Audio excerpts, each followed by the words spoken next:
আমার নাম রুচি, আমার বয়স ২২ বছর এবং আমি ছত্তিশগড়ে থাকি। আমাকে না জানি কেন এমন মনে হচ্ছিল যে সব স্বাভাবিক হয়েও স্বাভাবিক নয়, অথবা এই সব কিছু খুব বেশি দিনের জন্য নয়। এসব ভেবে ভেবেই আমার মাথায় তীব্র যন্ত্রণা হচ্ছিল। আমার মনে হচ্ছিল যে যদি আমি আর একদিনও এই লোকটার সাথে থাকি তবে আমি পাগল হয়ে যাব। মাঝে মাঝে আমার মনে হতো যে আমি একটা পাগল মেয়ে, কিন্তু আবার কখনো কখনো আমার মনে হতো যে আমার স্বামী একটা পাগল লোক। আমি ঠিক করতে পারছিলাম না যে আমাদের দুজনের মধ্যে কে স্বাভাবিক ছিল আর কে নয়। একটা ফিটকিরি ছিল যা আমার জীবনের সবচেয়ে বড় বিপদ হয়ে দাঁড়িয়েছিল। কেউ ভাবতেও পারবে না যে একটা ছোট্ট সাদা রঙের ফিটকিরি আমার বেঁচে থাকাটা দুর্বিষহ করে তুলেছিল। প্রতিদিন আমার স্বামী এক নতুন ধরনের ফিটকিরি ঘরে নিয়ে আসত এবং সেটাকে এত যত্ন করে রাখত যেন সেটা কোনো হিরে বা জহরত। সে পাগলের মতো প্রতি ১০ মিনিট পরপর এসে নিজের ফিটকিরির খেয়াল রাখত যে কোথাও ফিটকিরিটা নষ্ট হয়ে গেল না তো, কোথাও কেউ ফিটকিরিটা চুরি করে নিয়ে গেল না তো, বা অন্য কোনো জিনিস ফিটকিরির ওপর পড়ে গেল না তো যাতে ফিটকিরিটা নষ্ট হয়ে যায়। সে বারবার নিজের আনা ফিটকিরির যত্ন নিত। কখনো সেটাকে লকারে রাখত, কখনো আলমারিতে রেখে দিত, কখনো স্যুটকেসে গুছিয়ে রাখত, আবার কখনো রান্নাঘরে আটার কৌটোর ভেতর লুকিয়ে রাখত। আমি ভেবে ভেবে পাগল হয়ে যাচ্ছিলাম যে শেষ পর্যন্ত এই ফিটকিরির মধ্যে এমন কী ছিল যার জন্য আমার স্বামী ফিটকিরির প্রতি এভাবে পাগল হয়ে যাচ্ছিল এবং সেই ফিটকিরির এত বেশি পরোয়া করছিল। বিয়ের পর আমি যখন নতুন কনে হয়ে এই ঘরে এসেছিলাম তখনও আমার স্বামীর হাতে এই ফিটকিরিই ছিল। সে আমার সাথে কথা বলার পর নিজের ফিটকিরিটা নিয়ে বাথরুমে চলে গিয়েছিল এবং আমার স্বামীর বাথরুমে যাওয়ার পর প্রায় ৩ ঘণ্টা পার হয়ে গিয়েছিল। আমি আমার স্বামীর জন্য অনেকক্ষণ অপেক্ষা করতে করতে ঘুমিয়ে পড়েছিলাম, কারণ নতুন কনে হয়ে আমিও বেশ ক্লান্ত হয়ে পড়েছিলাম, তাই আমার ঘুম চলে এসেছিল। আর শেষ পর্যন্ত আমি বা আমার স্বামীর জন্য কতক্ষণ অপেক্ষা করতে পারতাম? আমার স্বামী না জানি কখন বাথরুম থেকে বের হতো। আমি কখন ঘুমিয়ে পড়েছিলাম তা আমি নিজেই বুঝতে পারিনি। সকালে যখন আমার চোখ খুলল তখন আমার স্বামীকে বিছানায় দেখতে পেলাম না।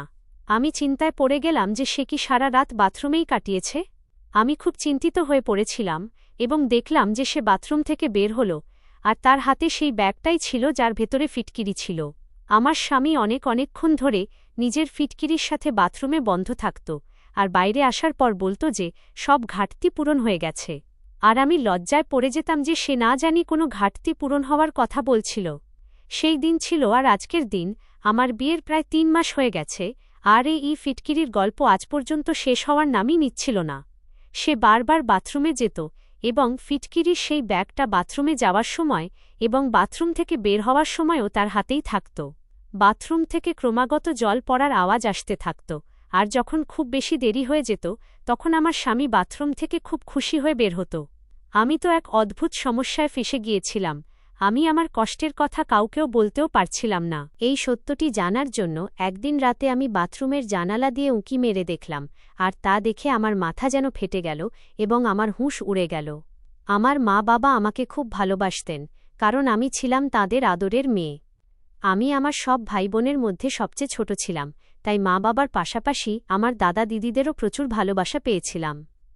আমার মা বাবার কথা অনুযায়ী আমি ছোটবেলায় খুব অসুস্থ থাকতাম এবং আমার মা বাবা সবসময় আমার সুস্থতার জন্য প্রার্থনা করতেন। ছোটবেলায় আমার অনেক চিকিৎসাও হয়েছিল, তাই ঘরের সবাই আমাকে খুব ভালোবাসত। আমার মা বাবা ভগবানের কাছে প্রার্থনা করেছিলেন এবং কেঁদে কেঁদে আমার জীবনের ভিক্ষা চেয়েছিলেন। কিন্তু আমার মা বাবা জানতেন না যে তাঁদের জীবন এত তাড়াতাড়ি তাঁদের ছেড়ে চলে যাবে এবং তাঁদের সবচেয়ে আদরের ছোট মেয়েটি তাঁদের পেছনে অনাথ হয়ে থেকে যাবে। যদি আমার মা বাবা এই কথাটা জানতেন তবে তাঁরা ছোটবেলায় আমাকে কখনোই বাঁচাতেন না।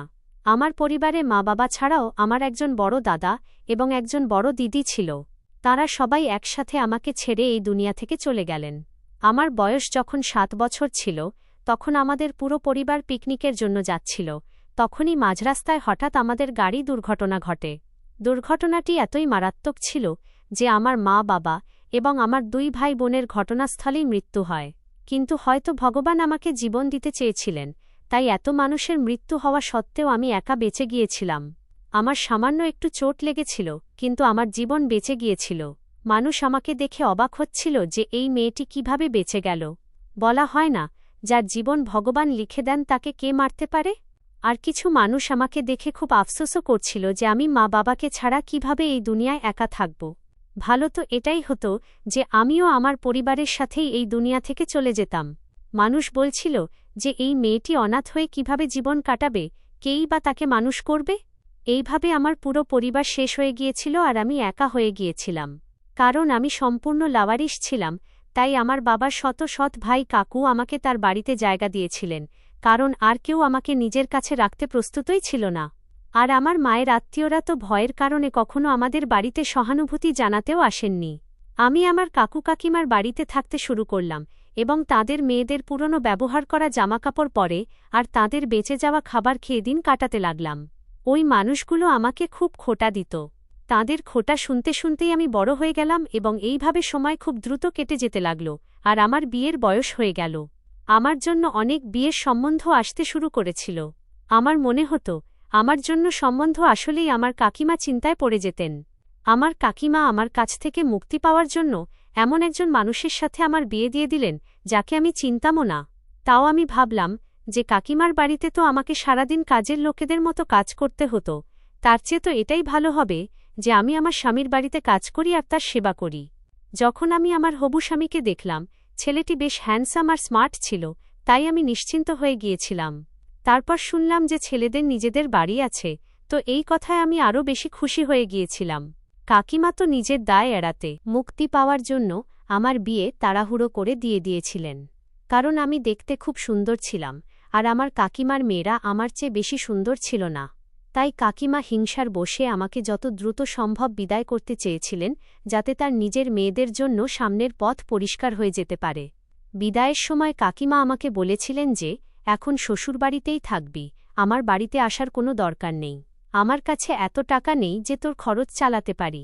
পরিস্থিতি যেমনই হোক, তোকে তোর শ্বশুরবাড়িতেই থাকতে হবে। আর যদি তোর শ্বশুরবাড়িতে তোর কোনো সমস্যা মনে হয়, তবে চুপচাপ তা সহ্য করে নিবি। ডিভোর্সি হয়ে আমার বাড়িতে আসার কোনো প্রয়োজন নেই। কাকিমার এই কথাটা আমাকে খুব ভাবিয়ে তুলেছিল। তিনি এই ধরনের কথা না জানি কেন আমাকে বলছিলেন। এখনও তো আমার বিদায়ও পুরোপুরি সম্পন্ন হয়নি আর তিনি ডিভোর্স পর্যন্ত পৌঁছে গেলেন। শেষ পর্যন্ত তিনি এমন কেন বলছিলেন?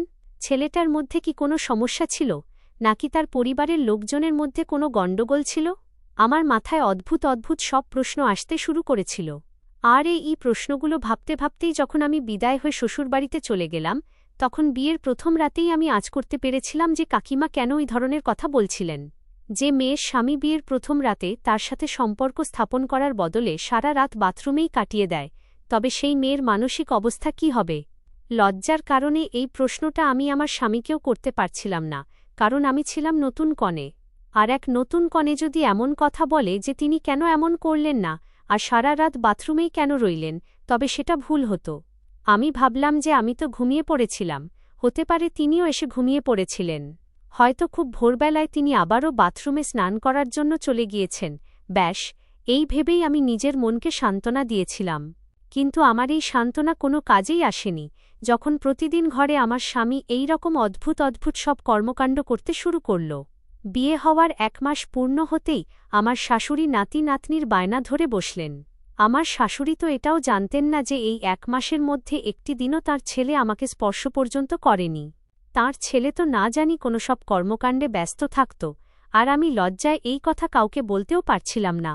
1 মাস পর আমি যখন কাকিমার সাথে দেখা করতে তাঁদের বাড়িতে গেলাম, তখন কাকিমা আমাকে দেখে অস্থির হয়ে পড়লেন এবং হঠাৎ করেই আমাকে প্রশ্ন করলেন যে আমি কি নিজের সংসার ছেড়ে চলে এসেছি। কাকিমার প্রশ্নে আমি খুব অবাক হয়ে তাঁর দিকে তাকালাম। আমার বিদায়ের সময়ও আমার সাথে তার এই রকমই ব্যবহার ছিল, আর আমি পুরো 1 মাস পর তার সাথে দেখা করতে এসেছিলাম, তখনও তিনি আমার সাথে এমন অদ্ভুত কথাবার্তা বলছিলেন। আমি কাকিমাকে বললাম যে না, আমি তো শুধু আপনার সাথে দেখা করতেই এখানে এসেছি। তার কথায় আমি খুব আঘাত পেয়েছিলাম। আমি আমার পুরো শৈশব আর কৈশোর এই বাড়িতেই কাটিয়েছিলাম। এই বাড়ির ওপর আমার খুব মায়া ছিল। আমার কি এতটুকুও অধিকার ছিল না যে আমি কখনো কখনো এই বাড়িতে আমার কাকু কাকিমার সাথে দেখা করতে আসব? আমি মন খারাপ করে নিজের বাড়ি ফিরে এলাম এবং এখানে এসে দেখলাম যে আমার স্বামী ফিটকিরি তুলে নিয়ে বাথরুমের দিকে যাচ্ছে। আমার স্বামীর চোখে তো আমি কখনো ধরাই পড়তাম না। আমি এই বাড়িতে আমার স্বামীর জন্য বেশ সামান্য একজন ছিলাম। সে নিজের স্ত্রীর চেয়ে বেশি ভালো ফিটকিরিকে বাসত। কখনো কখনো আমি ভাবতাম যে আমি চুপচাপই থাকি এবং নিজের রাগকে নিয়ন্ত্রণে রাখি, আর এটাকে নিজের কপালে লেখা ভাগ্য ভেবে ভাগ্যের সাথেই মানিয়ে নিই।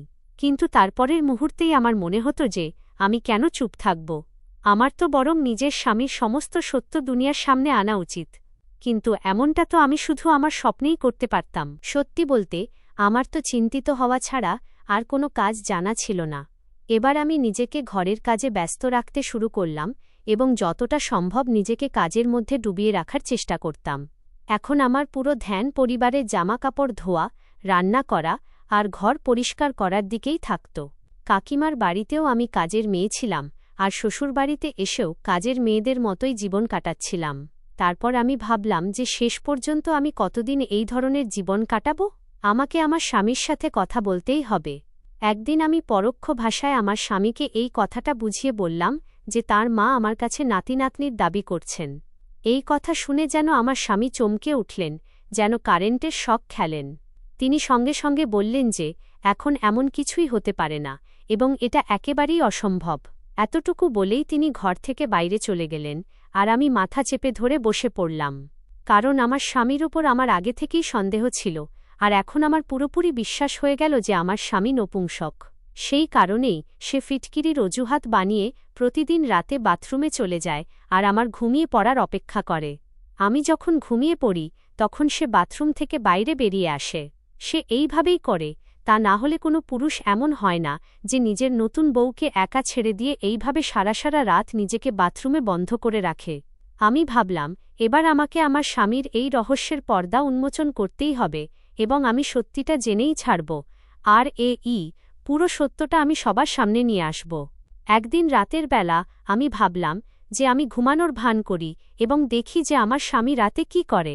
আজই আমি আমার স্বামীকে বলেছিলাম যে আমার খুব ঘুম পাচ্ছে এবং আমার শরীর ভালো লাগছে না, আমার মাথা যন্ত্রণায় ফেটে যাচ্ছে, তাই তিনি যেন আমাকে ডাকার চেষ্টা না করেন। আমার এই কথা শুনে আমার স্বামীর মুখে এক অদ্ভুত হাসি ফুটে উঠল, যেন সে এই অপেক্ষাতেই ছিল যে আমি কখন তাড়াতাড়ি ঘুমিয়ে পড়ব।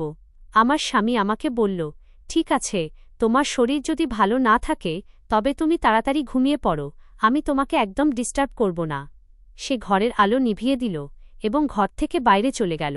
এটা সত্যি যে বিছানায় শোয়া মাত্রই আমার ঘুম চলে আসত, কারণ আমি সারাদিন প্রচুর কাজ করতাম আর ক্লান্তিতে চূর হয়ে যখন বিছানায় ঘুমানোর জন্য শুতাম তখন সঙ্গে সঙ্গে আমার ঘুম চলে আসত। কিন্তু আজ আমি খুব চেষ্টা করছিলাম যাতে আমি জেগে থাকতে পারি, যদিও ঘুমের ওপর আমার কোনো নিয়ন্ত্রণ ছিল না। আজ আমি ভেবেছিলাম যে দিনের বেলা যখন আমার স্বামী বাড়িতে ছিল তখন আমি তাকে বলেছিলাম যে আমার শরীর ভালো নেই আর আমি ঘুমাতে চাই, তো সে আমাকে বলেছিল, হ্যাঁ ঠিক আছে, ঘরের কাজ অন্য কেউ করে নেবে, তুমি শান্তিতে ঘুমিয়ে নাও। আমার শাশুড়ির মনে হয়েছিল যে আমি অন্তঃসত্ত্বা এবং আমার শরীর ভালো নেই, তাই আমি বিশ্রাম নিচ্ছি, আর আমার শাশুড়িও আমাকে কোনো কাজের জন্য বলেননি। তা না হলে তো আমার বিশ্রাম নেওয়ার সুযোগই মিলত না। আমি দিনের বেলাতেই আমার ঘুম পুরো করে নিয়েছিলাম, মন ভরে ঘুমিয়েছিলাম যাতে রাতে অনেক দেরি পর্যন্ত জেগে থাকতে পারি। আমি প্রায় 1 ঘণ্টা ধরে আমার স্বামীর অপেক্ষা করতে লাগলাম। 1 ঘণ্টা পর যখন আমার স্বামী ঘরে এল তখন আমি এমন হয়ে গেলাম যেন খুব গভীর ঘুমে আচ্ছন্ন হয়ে আছি। আমি দেখলাম যে সে সেই ফিটকিরির ব্যাগটা নিয়ে বাথরুমে চলে গেল। সে যখন বাথরুমের দরজা বন্ধ করল তখন আমি সঙ্গে সঙ্গে উঠে পড়লাম। আমার কোনো ভয় ছিল না যে সে বাইরে চলে আসবে, কারণ আমি জানতাম যে এখন সে অনেকক্ষণ বাইরে আসবে না। আমি বাড়ির পিছনের অংশের দিকে যেতে লাগলাম এবং চোরের মতো পা টিপে টিপে আস্তে আস্তে দাঁড়ালাম, যেখানে বাথরুমের জানালাও ছিল, কিন্তু বাথরুমের জানালাটি অনেক উঁচুতে ছিল এবং সেই জানালা দিয়ে আমি ভেতর পর্যন্ত দেখতে পাচ্ছিলাম না, কারণ জানালার উচ্চতার তুলনায় আমার উচ্চতা অনেকটাই ছোট হয়ে গিয়েছিল। কিন্তু আমি তাড়াতাড়ি গিয়ে একটি চেয়ার নিয়ে এলাম এবং সেই চেয়ারটি রেখে তার ওপর দাঁড়ালাম। সেই সময় রাত 2টো বাজছিল এবং ঘরের সব মানুষ ঘুমিয়ে পড়েছিল। কারো নজরই আমার ওপর পড়তে পারত না, কিন্তু তবুও আমার খুব ভয় করছিল এবং ভয়ের কারণে আমার শরীর কাঁপছিল। আমি সেই চেয়ারটি তুলে জানালার কাছে এলাম এবং চেয়ারে উঠে জানালার ভেতর দিয়ে দেখতে লাগলাম যে শেষ পর্যন্ত আমার স্বামী এতক্ষণ ধরে বাথরুমে করেটা কি। পা কাঁপছিল বলে আমার মনে হচ্ছিল যে আমি ঠিকমতো দাঁড়াতে পারছি না, এমন যেন না হয় যে আমি পড়ে যাই। আমি নিজের ভেতর সাহস সঞ্চয় করলাম এবং চেয়ারের ওপর দাঁড়ালাম। কিন্তু যেমনই আমি বাথরুমের জানালা দিয়ে ভেতরে উঁকি মারলাম, সামনের দৃশ্য দেখে আমার চোখের সামনে অন্ধকার নেমে আসতে শুরু করল। আমি চেয়ার থেকে পড়তে পড়তে বেঁচে গেলাম। আমার স্বামীয়ে কেমন কাজ করছিল ফিটকিরির সাথে? শেষ পর্যন্ত এই সবকিছু কি হচ্ছিল? আমার স্বামীর মাথা ঠিক ছিল তো? আমি খুব কষ্ট করে নিজেকে সামলালাম এবং ফেরত নিজের ঘরে চলে এলাম। ঘরে আসতেই আমার চোখে জল চলে এল এবং আমি হাউ হাউ করে কাঁদতে লাগলাম। আমার নিজের ভাগ্যের ওপর কান্না পাচ্ছিল, কারণ আজ আমার স্বামীর আসল রূপ স্পষ্টভাবে আমার চোখের সামনে চলে এসেছিল। আজ পর্যন্ত আমার স্বামী কেন আমার কাছে আসেনি, এখন আমি এই কথাটা খুব ভালোভাবে বুঝতে পেরেছিলাম। তো এই কারণ ছিল যার জন্য আমার স্বামী আমার থেকে দূরে দূরে থাকত। এখন আমার বিশ্বাস হয়ে গিয়েছিল যে আমার কাকিমা আমার স্বামীর আসল সত্যটা খুব ভালোভাবে জানতেন। সেই জন্যই তিনি আমার সাথে এই ধরনের কথাবার্তা বলতেন। তিনি জেনে শুনেই আমাকে এই নরকে ঠেলে দিয়েছিলেন, তা না হলে আমার জন্য বিয়ের সম্বন্ধের কোনো অভাব ছিল না। আমি খুব সুন্দর ছিলাম, যার কারণে মানুষ আমাকে দেখামাত্রই পছন্দ করে নিত। আর কাকিমার শুধু এই একটা কথাই ভয় ছিল যে পাছে আমি তার মেয়েদের চেয়ে ভালো কোনো সম্বন্ধ পেয়ে যাই। তাই তিনি এই লোকটার সাথে আমার বিয়ে করিয়ে দিয়েছিলেন। আমি ভেবে নিয়েছিলাম যে আমি কখনোই আমার কাকিমাকে ক্ষমা করব না। মারা যাওয়ার পর তো তাকে ভগবানের সামনে জবাব দিতেই হবে। আর আমি এটাও জেনে গিয়েছিলাম যে আমার শাশুড়ি এবং আমার শ্বশুরবাড়ির কোনো মানুষই আমার স্বামীর এই কর্মকাণ্ডের বিষয়ে জানতেন না, কারণ আমার শ্বশুরবাড়ির সব মানুষই নিজের নিজের জীবনে খুব ব্যস্ত ছিলেন। কারও এত অবসর ছিল না যে সে কারো জীবনে উঁকি মেরে দেখে যে সে কি করছে আর কেন করছে। শুধু এই একটা কারণেই আমার স্বামীর ওপর আজ পর্যন্ত কেউ নজর রাখেনি। ব্যাস, তার বিয়ে দেওয়াটাকে নিজেদের কর্তব্য মনে করেছিল এবং এমন একটা মানুষের সাথে আমার বিয়ে দিয়ে আমার জীবনটা বরবাদ করে দিয়েছিল। বেশিরভাগ বাবা মায়েরই এমন মনে হয় যে তারা নিজেদের সন্তানের বিয়ে দেওয়ার পর তাদের সমস্ত দায়িত্ব থেকে মুক্ত হয়ে যান, ব্যাস যে কোনো মূল্যে বিয়ে করিয়ে দেন, এটা না জেনেই যে তাদের ছেলে বিয়ে করার যোগ্য আদৌ নাকি নয়। ব্যাস যে কোনো মেয়ের ঘাড়ে নিজের ছেলেকে চেপে দিয়ে সেই নিষ্পাপ মেয়েটার জীবন বরবাদ করে দেন। আর ছেলেরা নিজেদের বদনাম হওয়ার ভয়ে কাউকে বলে না যে তার কি সমস্যা আছে, যে সে নপুংসক এবং বিয়ে করার যোগ্য নয়। এই কারণেই আমার মতো লাওয়ারিশ ও নিষ্পাপ মেয়েরা দরজায় দরজায় ধাক্কা খেয়ে এই ধরনের পুরুষদের ভাগ্যে এসে পড়ে এবং সারা জীবন মুখ বুজে দিন কাটাতে থাকে। কিন্তু আমি সেই টাইপের মেয়ে ছিলাম না। আমি চুপ করে থাকার পাত্রী একেবারেই ছিলাম না। চুপ থেকে আমাকে তো আর কোনো অ্যাওয়ার্ড দেওয়া হতো না, বরং আমার শ্বশুরবাড়ির লোকেরা সারা জীবন আমাকে সন্তান না হওয়ার খোঁটা দিত এবং আমাকে বাঁচ বন্ধা বলা হতো। আমি ভাবতে ভাবতে অনেক দূর এগিয়ে যেতাম, আর এখন সমস্যা এটাই ছিল যে আমি কি করব আর কোথায় যাব।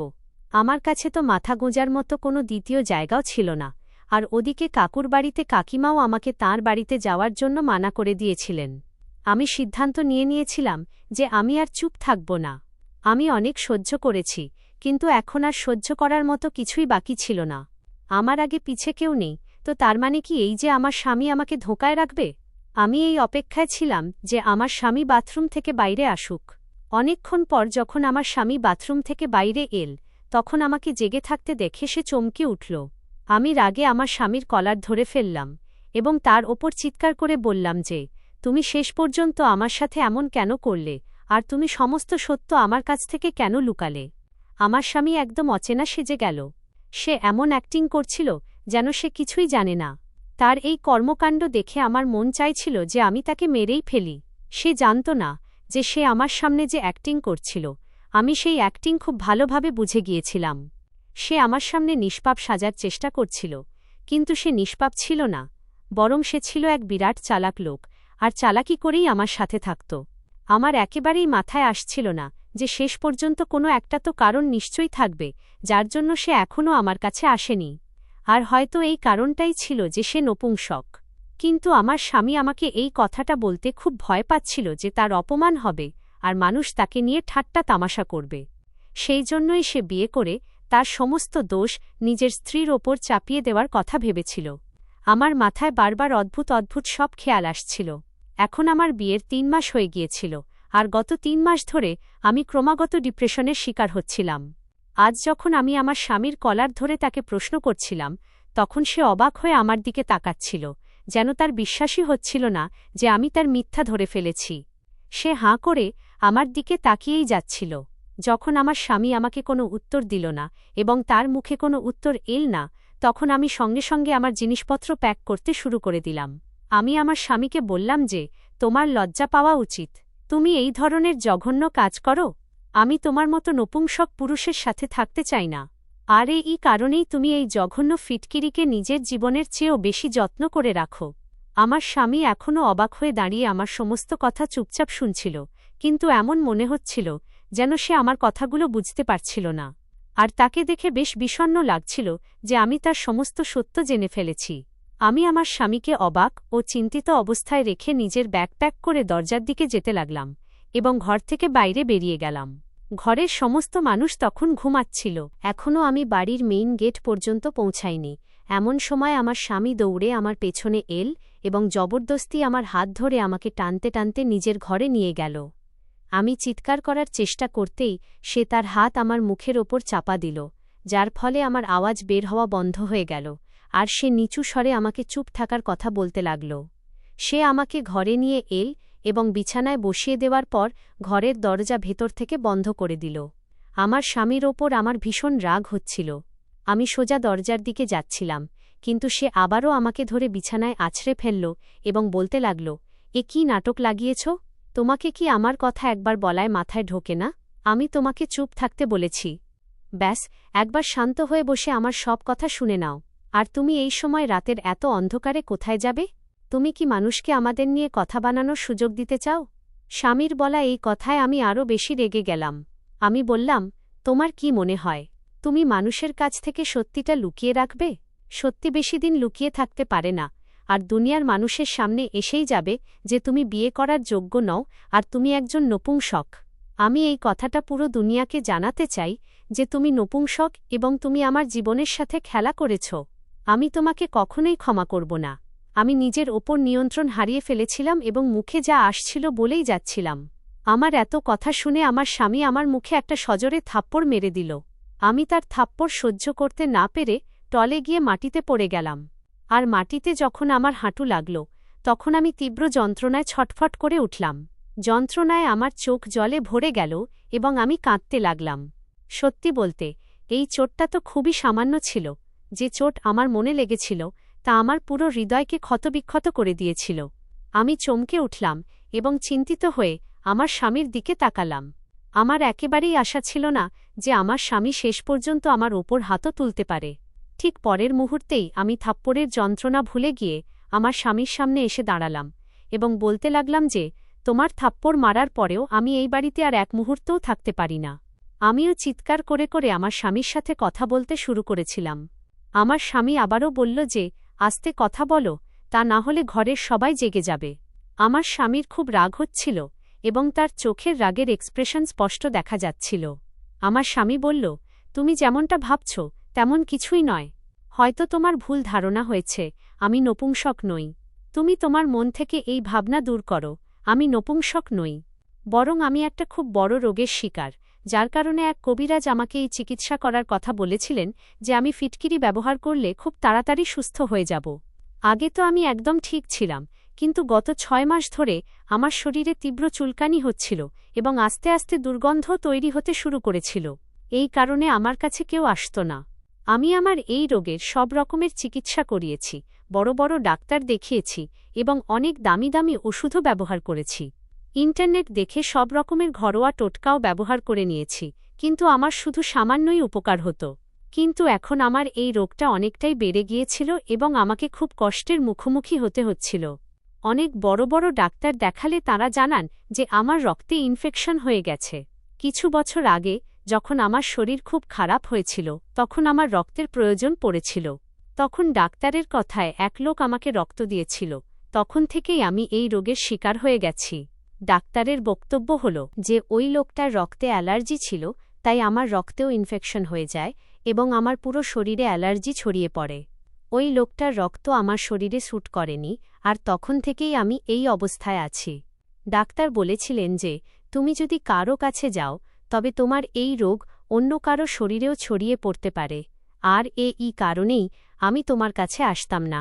ফিটকিরি ব্যবহার করলে আমি কিছু ঘণ্টার জন্য শান্তি পেতাম, কিন্তু সমস্যা শুধু অ্যালার্জিই ছিল না। একটা সমস্যা এটাও ছিল যে আমি যদি তোমার কাছে আসতাম তবে আমার এই রোগ তোমারও হয়ে যেতে পারত। এটা কোনো সামান্য রোগ নয়, বরং খুব মারাত্মক এবং ছোঁয়াচে এক রোগ।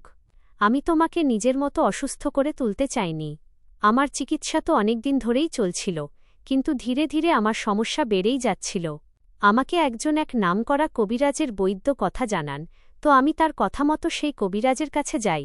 আমি যখন কবিরাজের সাথে দেখা করলাম, তখন তিনি আমাকে পুরোপুরি পরীক্ষা করেন এবং আমাকে বিশ্বাস জানান যে আমি খুব তাড়াতাড়ি সুস্থ হয়ে উঠব। সেই কবিরাজ আমার চিকিৎসা শুরু করে দিয়েছিলেন, আর ওদিকে আমার বাড়ির লোকেরা আমার বিয়ের ধুমধাম শুরু করে দিয়েছিল। কারণ আমার এক বোন লন্ডন থেকে এসেছিল এবং তার আমার বিয়েতে থাকাটা খুব দরকার ছিল, কেননা এরপর বেশ কিছু বছর পর্যন্ত আমার বোনের এখানে আসা সম্ভব ছিল না। আমি আমার মা বাবাকে অনেক মানা করেছিলাম যে আমি এখন বিয়ে করার জন্য তৈরি নই, কিন্তু আমার কথা কেউ শোনেনি এবং আমার বিয়ের তারিখও আমাকে না জানিয়েই ঠিক করে দেওয়া হয়েছিল। এইভাবেই আমাদের বিয়েটাও হয়ে গেল। আমি যখন কবিরাজ মশাইয়ের কাছে গেলাম এবং তাকে জানালাম যে এখন আমার বিয়ে হতে চলেছে, তখন তিনি বললেন যে এখনও 2-3 মাস পর্যন্ত তোমার বিয়ে হওয়া উচিত হয়নি। যতক্ষণ না চিকিৎসা পুরো হচ্ছে ততক্ষণ পর্যন্ত তোমার কারো কাছেও যাওয়া উচিত নয়। আমি আমার পরিবারের প্রতিটি সদস্যের থেকেও দূরত্ব বজায় রেখে কথা বলতাম, আর না তো তাঁদের সাথে ওঠাবসা করতাম। আপাতত তো আমার বিয়ের তারিখ ঠিক হয়েই গিয়েছিল। কবিরাজ মশাই বললেন যে তোমাকে এতটুকু করতেই হবে, যতক্ষণ না চিকিৎসা শেষ হচ্ছে ততক্ষণ তোমাকে তোমার স্ত্রীর থেকেও দূরত্ব বজায় রাখতে হবে। আমি কবিরাজ মশাইয়ের কথা শুনে খুব চিন্তিত হয়ে পড়েছিলাম। তিনি বললেন যে তোমার এই সমস্যার আর কোনো সমাধান নেই, তাই তোমাকে সবচেয়ে আগে ভালোভাবে সুস্থ হতে হবে এবং নিজের রোগ সারিয়ে তুলতে হবে। তারপর তো শান্তিতে সারা জীবন তোমাকে তোমার স্ত্রীর সাথেই থাকতে হবে। যেহেতু কবিরাজ মশাইয়ের চিকিৎসায় আমার বেশ উন্নতি হচ্ছিল এবং আমি নিজেকে অনেকটাই সুস্থ অনুভব করছিলাম, তাই আমাকে কবিরাজ মশাইয়ের কথা মেনে নিতে হয়েছিল। আর আমি ভেবেছিলাম যে বিয়ে করার পর আমি তোমাকে সমস্ত সত্য বলে দেব, কিন্তু না জানি কেন তোমার কাছে কিছু বলার সাহসই আমার হতো না। আর ব্যাস, এটাই ছিল আমার সবচেয়ে বড় ভুল, যার কারণে তুমি আমাকে ভুল বুঝে বসলে এবং আমাকে ভুল বুঝতে বাধ্য হয়ে গেলে। কবিরাজ মশাই বলেছিলেন যে ফিটকিরি দিয়েই তোমার চিকিৎসা সম্ভব হবে, তাই আমি তোমার কাছেও আসতাম না এবং আজ পর্যন্ত আমি তোমার পাশে বসে তোমার সাথে কথা বলার চেষ্টা পর্যন্ত করিনি। আর প্রতিদিন আমি নতুন ফিটকিরি ঘরে নিয়ে আসতাম, কারণ রোজ নতুন ফিটকিরি দিয়ে আমার চিকিৎসা হতো। সেই জন্যই আমি পাগলের মতো ফিটকিরি পাহারা দিতাম, যাতে আমি যত তাড়াতাড়ি সম্ভব ঠিক হয়ে যেতে পারি এবং একটা স্বাভাবিক জীবন কাটাতে পারি। আর তোমাকে বলতে পারি যে তোমার সাথে সময় কাটানোর জন্য আমি কতটা ছটফট করছিলাম। আমার এই কষ্ট বাইরে থেকে তো কাউকে দেখা যেত না, কিন্তু ভেতরে ভেতরে আমি আমার এই কষ্টে খুব বেশি অস্থির হয়ে পড়েছিলাম। আমাকে ক্ষমা করে দাও, আমি তোমার কাছে ক্ষমা চাইছি। আমি তোমার ওপর হাত তুলেছি এবং আমার এই সত্যটা তোমার কাছ থেকে এতদিন লুকিয়ে রেখেছি। আমার স্বামীকে খুব লজ্জিত দেখাচ্ছিল। আমার স্বামীর কথায় আমার বিশ্বাস হয়ে গিয়েছিল, কারণ তার চোখ দিয়ে ক্রমাগত জল পড়ছিল এবং তার মুখে সত্যতা স্পষ্টভাবে দেখা যাচ্ছিল। আমি আমার স্বামীকে বললাম, আপনি যদি আমাকে এই বিষয়ে আগেই বলে দিতেন তবে আমি বিগত 3 মাস ধরে এতটা চিন্তিত হতাম না। আমার মাথায় তো নানা রকমের কথা আসতে শুরু করেছিল। আমি ছাড়া অন্য কেউ হলেও হয়তো আপনার বিষয়ে এমনই ভাবত, আর আপনার কিছু কর্মকাণ্ড এমন ছিল যার জন্য আমার মনে হয়েছিল যে আপনি আমাকে ধোঁকা দিচ্ছেন। আর আমিও এখন আপনার কাছে ক্ষমা চাইছি যে আমি আপনার সাথে খুব বদতমিজি করেছি এবং আপনাকে বুঝতে পারিনি। আমি খুব লজ্জিত হয়ে আমার স্বামীর কাছে ক্ষমা চাইলাম এবং তাকে বিশ্বাস দেখালাম যে আমি সবসময় আপনার পাশে থাকব, আর যতক্ষণ না আপনি পুরোপুরি সুস্থ হয়ে উঠছেন আমি আপনার সম্পূর্ণ খেয়াল রাখব। সেদিনের দিন আর আজকের দিন আমি এবং আমার স্বামী সবসময় একে অপরের সাথে আছি। আর ভগবানের এক অশেষ কৃপা যে ধীরে ধীরে আমার স্বামীর রোগটাও মূল থেকে শেষ হয়ে গেছে এবং আমার স্বামী এখন একদম ঠিক আছেন। আমরা স্বামী স্ত্রী একে অপরের সাথে খুব সুন্দর জীবন কাটাচ্ছি। কখনো কখনো আমরা নিজেদের অনুভূতি শেয়ার করি। অনেক এমন ছোট ছোট ভুল বোঝাবুঝি থাকে যা ঘর সংসার বরবাদ করে দেয়। আমাদের নিজেদের লাইফ পার্টনারকে ভালোভাবে বোঝার চেষ্টা করা উচিত, কিন্তু আমরা তো শুধু নিজেদের কথাই ভাবি। আমরা জানি না যে সামনের মানুষটার মনের অবস্থা কী, আর সে কোনো কষ্টের সাথে লড়াই করছে। আমরা যদি কারও কষ্ট বুঝতে পারি তবে তার পাশে দাঁড়িয়ে তাকে জয়ী করতে পারি এবং তার কষ্ট চিরতরে দূর করতে পারি। আমি ভগবানের কাছে প্রার্থনা করি যে ভগবান যেন আমাদের চিন্তা করার ও বোঝার ধৈর্য এবং শক্তি দেন, আর আমাদের সঠিক সিদ্ধান্ত নেওয়ার বুদ্ধি দেন। আর এখন আমার একটি 3 বছরের মেয়েও আছে। মনে হয় যেন আমার জীবন থেকে সমস্ত কষ্ট শেষ হয়ে গেছে, কারণ আমার স্বামী এতটাই ভালো যে কখনো কখনো আমার নিজের ভাগ্যের ওপর বিশ্বাসই হয় না যে ইনিই কি সেই লোকটা যার ওপর আমি আগে কিছু না জেনে বুঝেই অনেক অভিযোগ এনেছিলাম আর সন্দেহ করেছিলাম। এখন আমি আমার পুরো পরিবারের সাথে খুব সুখে আছি। বন্ধুরা, আশা করি আপনাদের আমাদের এই গল্পটি পছন্দ হয়েছে। গল্পটি পছন্দ হয়ে থাকলে ভিডিওটিতে লাইক করবেন, চ্যানেলে নতুন হয়ে থাকলে চ্যানেলটিকে সাবস্ক্রাইব করবেন, আর হ্যাঁ, নোটিফিকেশন বেলটি অবশ্যই প্রেস করবেন যাতে পরবর্তী আপডেট সবচেয়ে আগে আপনার কাছে পৌঁছায়।